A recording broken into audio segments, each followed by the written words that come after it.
AEW. I ain't did a video on AEW in a minute. Be honest, man. AEW is it's been disappointing, and I can't deny that it's just been disappointing.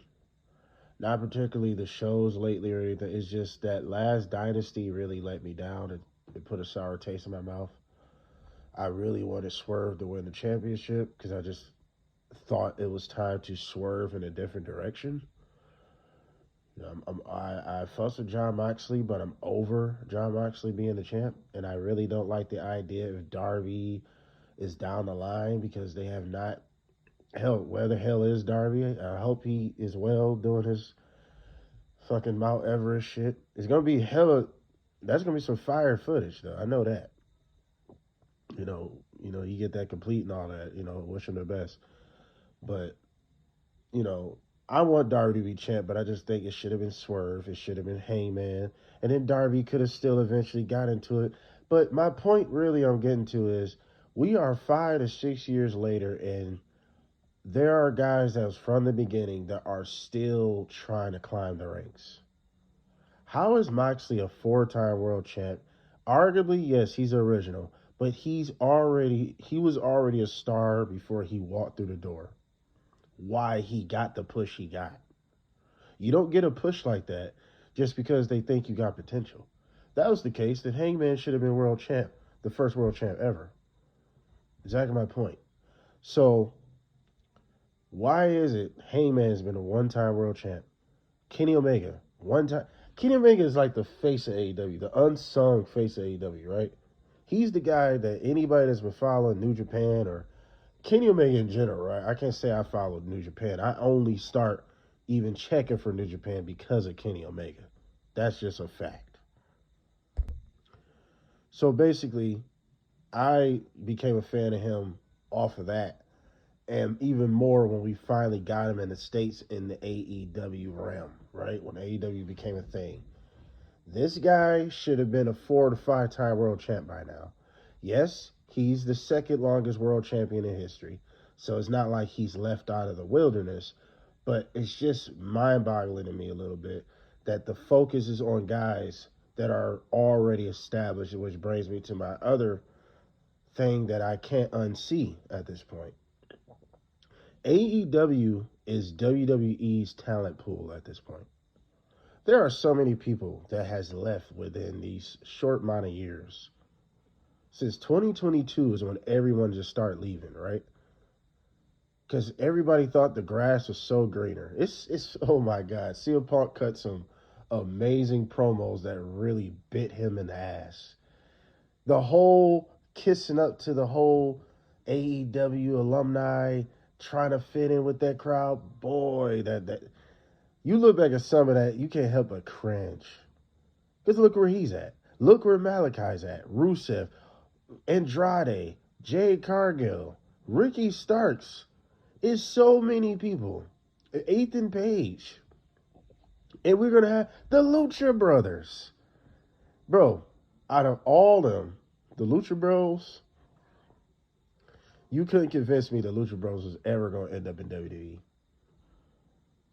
I thought for sure Lucha Bros was going to be like a 5-6 time tag team champ. You know how FTR and the Bucks are like the most two important tag teams in AEW? You would think the Lucha Bros would be like right there. You think the top 4 teams of AEW that's leading the charge would be the Acclaimed? At least to me, the Acclaimed, because how over they got organically within their own realm. Lucha Brothers, the Young Bucks, and FTR. That's what you think. That's what you thought it would have been. But boy, have the mighty has fallen way off the mountaintop. I'm just seeing it for what it is. All these promising talents, all these NXT black and gold alumni legends, all the WWE rejected alumni that Oh, they didn't get a big chance over there, but watch what they do over here because the grass, it smoked way better over here. No, it didn't. And no, it don't. Malachi, bleh. Alistair, bleh. What in the entire fuckity fuck happened? You really thought that this guy was a tag team wrestler. 80% of his entire career at AEW, he was a tag team wrestler. Carrying Buddy Matthews and Brody King. But you can't really even say that. Brody King was basically the unsung hero. He actually had a singles career. Yet it was called House of Black. I will never understand how you wasted Malachi Black. Never had anything for him. After Cody Rhodes left. Here go another one after Cody Rhodes left. Andrade. Absolutely nothing. Say it again. Oh, wow. Now, I had a debate with my brother not too long ago, though. Andrade might just be a lost cause, man. I don't really think that was on a creative sense on why Andrade. Let's fast forward. He debuted at the Royal Rumble, and Andrade's doing absolutely shit, just like wasn't doing nothing in AEW. So who's really the problem after a while? I'm just saying. After a while, what can you do with Andrade? How would you book Andrade?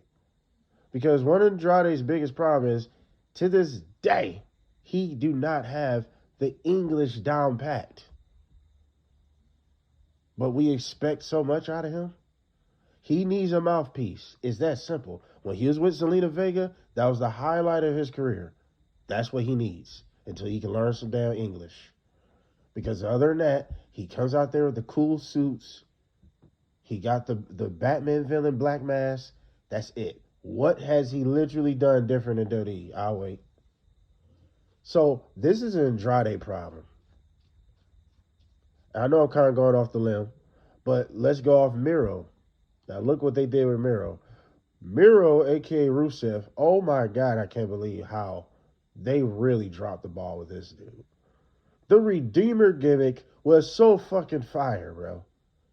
And you kept starting it and stopping it. What?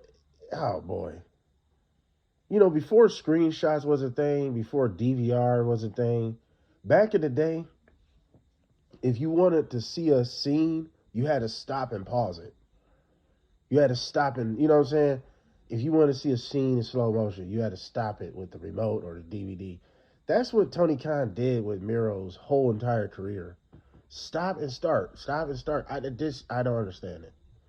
Ricky Starks had one of the biggest blow-ups at that time where he was the first person to outshine MJF when we thought MJF was untouchable at the time. Before CM Punk, after CM Punk was the only one that matched him.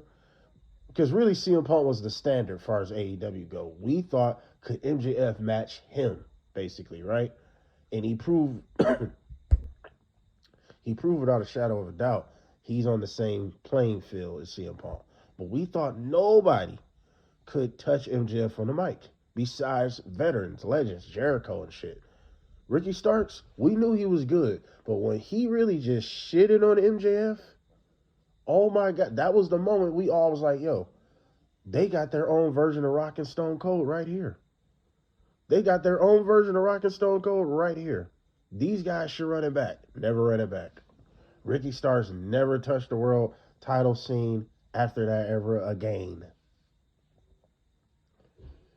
So not only I'm talking about the fumbles, because you threw he was wide open. Tony Khan was a wide receiver, and he just keep fumbling shit. Get him out of that position, bro. He don't know what he's doing. He is basically, AEW is basically development in their own realm without the dirty umbrella. Their development.